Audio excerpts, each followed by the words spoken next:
ప్రియమైన దేవుని పిల్లలారా, ప్రభువైన యేసుక్రీస్తు వారి పేరట మీ అందరికీ వందనాలు. ప్రభువు పేరట మీ అందరికీ శుభములు, దీవెనలు కలుగునుగాక. ఈ ఉదయకాలం పరిశుద్ధ గ్రంథము నుండి దేవుని వాక్యాన్ని చదువుకుందాం. ద్వితీయోపదేశకాండము 15వ అధ్యాయం 18వ వచనాన్ని చదువుకుందాం. అలాగైతే నీ దేవుడైన యెహోవా నీవు చేయు వాటన్నిటి విషయములో నిన్ను ఆశీర్వదించును.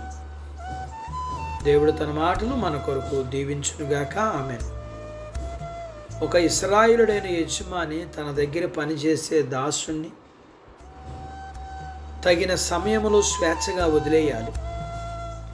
ఆ దాసుడు తన స్వంత జీవితాన్ని ప్రారంభించుకోవడానికి అవసరమైందంతా ఆ యజమానుడు ఉచితంగా ఇవ్వాలి. అది కూడా హృదయపూర్వకంగా, సంతోషంగా ఇవ్వాలి. అప్పుడే ఆ యజమాని మంచి కార్యాన్ని ప్రభువు మెచ్చుకుని దీవిస్తారు. ఈ ఆజ్ఞ వెనక ఉన్న దేవుని ఆత్మ చెప్పాలంటే యేసుక్రీస్తు వారి యొక్క ధర్మశాస్త్రం మన పనివారితో దయతో చూడాలని మన మీద బాధ్యత మోపుతుంది. అసలు ప్రభువు మనల్ని ఎలా చూస్తున్నారు జ్ఞాపకం చేసుకోవాలి. అప్పుడు మనం కూడా మన పనివారిని జాగ్రత్తగా చూసుకోవడం ఎంత ప్రాముఖ్యమో అర్థం చేసుకుంటాం. ఇలా తమ పనివారి ఎడల ఉదారంగా ఉన్నవారే కృపామయుడైన దేవుని పిల్లలు అనబడతారు. మన వద్ద పనిచేసే వారిని మనుషుల్లా కాకుండా యంత్రాల్లా, పశువుల్లా చూస్తూ మన గొప్ప యజమాని దగ్గర నుండి ఆశీర్వాదాలు మనం ఎలా పొందగలం? మంచి బుద్ధి కలిగిన యజమానుల కోసం ఎన్నో చక్కని ఆశీర్వాదాలు ఉంచబడ్డాయి. మనం చేసే ప్రతి పనిలోనూ దీవించబడుటయే నిజమైన దీవెన. ఈ దీవెనలో గొప్ప అభివృద్ధి ఉంది, మానసిక ఆత్మీయ సంతృప్తి ఉంది. అన్ని ఆశీర్వాదాల కంటే గొప్ప ఆశీర్వాదం ఆయన దయ మన మీద ఉంటుంది.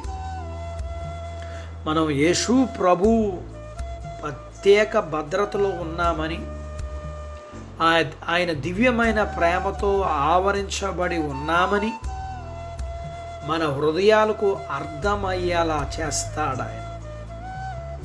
ఇలాంటి అనుభవంతో భూమి మీద మనం జీవించినంతకాలం అద్భుతమైన ఆనందాన్ని స్వంతం చేసుకుంటాం. మనం వెళ్ళబోయే పరలోక రాజ్యాన్ని ఇక్కడే చవి చూస్తాం. దేవుడిచ్చే దీవెన ఇహలోక సంబంధమైన ఆస్తిపాస్తుల కంటే గొప్పది. అది మనలను భాగ్యవంతులుగా చేస్తుంది. ఆ భాగ్యములో ఏమాత్రము నిరాశ, నిస్పృహ, దుఃఖం ఉండదు. అదే గొప్ప దీవెన. దుఃఖము లేని, సంతృప్తి కలిగిన, సంతోషం కలిగిన హృదయం గొప్ప దీవెన. అట్టి భాగ్యత దేవుడు మనకు దయచేయునుగాక. ఆమేన్. ప్రార్థించుకుందాం. నాతో పాటు ఏకీభవించండి. మమ్మల్ని మిక్కిలిగా ప్రేమించిన మా ప్రియ పరలోకపు తండ్రి, మీ పరిశుద్ధ నామాన్ని బట్టి మీకు వందనాలు. ఉదయకాలం మీ పాదాల దగ్గర మీ లేఖనాన్ని మేము నేర్చుకోవడానికి సహాయం చేస్తాం.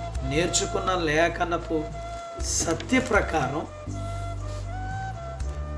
మేము మాకు కలిగిన వాటన్నిటిలో మీ దీవెన కలుగునట్లుగా మేము మంచి హృదయాన్ని కలిగి ఉండడానికి మీ లేఖనం ఇలా చెప్తుంది. సాత్వికులు ధన్యులు, వారు భూలోకాన్ని స్వతంత్రించుకుందురని. మంచి హృదయము మాకు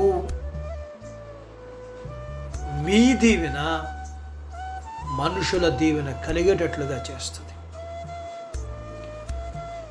మీరు సిద్ధపరిచిన ప్రతి దీవెన సంతోషం, సమాధానం కలిగిన జీవితాలు మా అందరికీ అనుగ్రహించబడినట్లుగా మంచి మనస్సు కలిగిన హృదయాలు మాకు మీరు దయచేయండి. ఆ హృదయము మిమ్ములను, మనుషులను మాకు దీవెన కరమయ్యేటట్లుగా చేస్తుందని, మంచి మనస్సును కలిగి ఉండడానికి, మేము జాగ్రత్త పడడానికి, కోరుకోవడానికి కృప చూపించండి.